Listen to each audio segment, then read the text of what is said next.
We're going to continue with a short one, 7 minutes, by Rudy Vandamme. And he's a psychologist, and he really wants to contribute, who doesn't, I would say, to the ecologization, what a word, eh? Of our present worldview, lifestyle, and professional activity. And his focus is really on professionals, and that's, I find, intriguing. He is designing communicative methods that help professionals to emancipate and educate their clients. So it's something we forget, that these professionals have an enormous network that can be reached. So these professionals are very important. So that's what he's going to talk about, and he has developed a model called the fork model, and that helps professionals to integrate the ecological worldview into their work with the clients. And I think, they are a forgotten case, but there's a lot out here that are professionals. So you have the right audience here. Okay, there you go.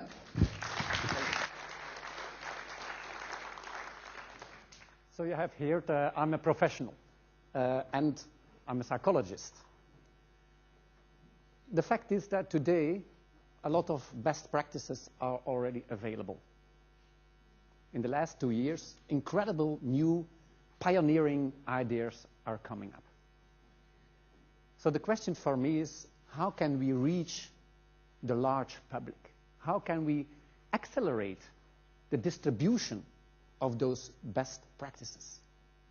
You can think about sensibility campaigns by government or laws, or you can think about sustainable solutions. My contribution is to engage professionals.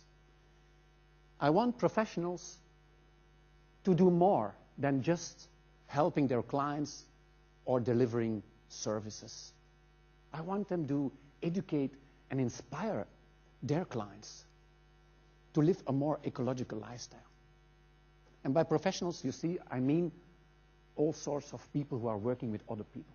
So many of you are a professional or will be somebody who is working with other people. But you are educated in the boundaries of your specialization. And my question is, why are not more professionals involved in the endeavor to be part of a big ecological revolution? Why are they trapped in the boundaries of their own specialization? So what I'm doing, in fact, in my work as a psychologist, I'm a trainer in communication and coaching skills. So in the last 15 years, I've worked with a large range of those professionals. Worked with general practitioners, lawyers, leaders in organizations, teachers. This large range has enabled me to see a pattern. In fact, a young professional who is entering an organization, take for example a novice teacher or a junior nurse, they are educated, and when they are 25, they are entering an organization, and then they are trapped in a process of socialization. It's difficult for them to resist the pressure of their professional group because they want to be a member of their community. So when I'm working with those professionals in my communication trainings, I listen also to their stories. I just connect with them. And we have to really never point at those professionals, nor policymakers, researchers, general practitioners, teachers. Don't point to them, because a lot of them are suffering, just like we are. And when I listen to their stories, sometimes they feel trapped in the narrowing space of their specialization, or they are imprisoned in a middle-class lifestyle, and they are earning money to pay a house, or they have to meet all sorts of bureaucratic standards. They are not really free, and they are suppressing their highest values. So when I listen to them, I want to help them to go through a transformative process for themselves to start with. And I can tell you, when I was 3 years ago in a sabbatical leave, I went through that process myself. And I really invite you to go through a transformative process. Because what we need is to empower ourselves to become cultural creators.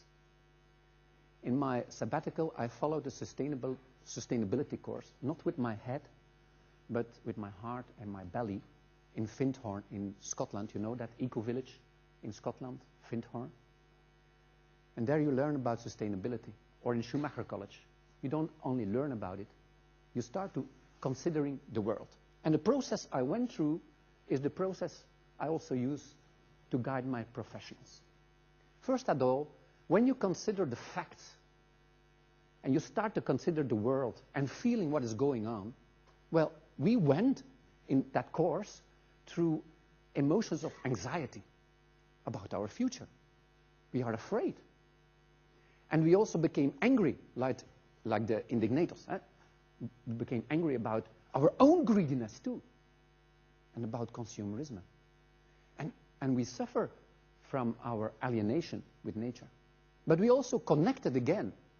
So any course you follow on sustainability, I hope you connect with your love to nature. When coming home from my sabbatical, I sold my car, and I drive my bike now, and I start to smell the air, to feel the wind. And I start my vegetable garden, and I'm cooking again my own food, and tasting my food. And I'm contacting my neighborhood, I'm engaged in voluntary work, and I work less. I have time. Because of that process, emotions, and that connection, ecology became part of my identity. And that's a very important point. If ecology is not really part of your mindset and your identity, your behavior will not change. So what I will invite professionals to do, meanwhile, when they are following a communication training, to reflect on their own professional identity and their role in society. How do you really feel about your work, about your specialization? What are your highest values? And professionals start to reflect. And I have to tell you, professionals really suffer, but they are open and they are looking around, how can we re-educate ourselves? The second model I'm using, this is the fourth model, I'm using to redefine what it is to be a professional these days in our society. There are 4 tracks of attention. And the first thing to do is professionals can empower their clients, students, employees, citizens. They can empower them to reflect, to become self-reliant. Of course, the specialization is still the basis of their self-confidence. That's what we keep. But they have also an identity. You put your identity into the encounter with your clients, students, employees. The client is not an object to be fixed. Most important at all, I learned professionals to contribute to the development of society and humanity. This is quite new for them because normally they help their clients or students in the boundaries of their specialization, in their professional community. And what I would like to do is to enlarge their scope so they become aware how their specialization contributes to bigger issues. That's new for them to think about this definition of being a professional these days. But it's for all of us important, if you will become a professional, of course you are already, and you work with other people, think about your own transformative process, your emotions, and your deep ecological connection with nature. And that's why, as a baseline for this model, what we need from the psychological point of view is that anybody is connecting his deeper emotions and his values to the larger developments in society. That's a psychological perspective. And today, I really think that psychology have to be added to all good ideas. There are a lot of beautiful ideas, but we need professionals to reach the large public. And if all professionals are engaged in this, then we will accelerate the distribution of best practices. Thanks. Rudy. Well, I'm sure you've put that up on the board, or you don't have to put it up on the board because you're here on the red spot. But you're trying to connect up with some people, you told me over lunch, to see who is really on that interdisciplinary edge, the eco-psychologist, let's say. And we're not so strong in that psychology part. The sociology is better, I think. But whoever's here in the audience and wants to connect up, please go to you, I Rudy. said I felt lonely in my endeavor. Yeah. Because in my own specialty, psychology, there is no connection with ecology. No, and that's missing. Yes. And I think ecologists miss it too, because we have to indeed integrate with them. So that's a very, very good lesson, and we'll Thanks. continue. Yeah. Okay. Bye.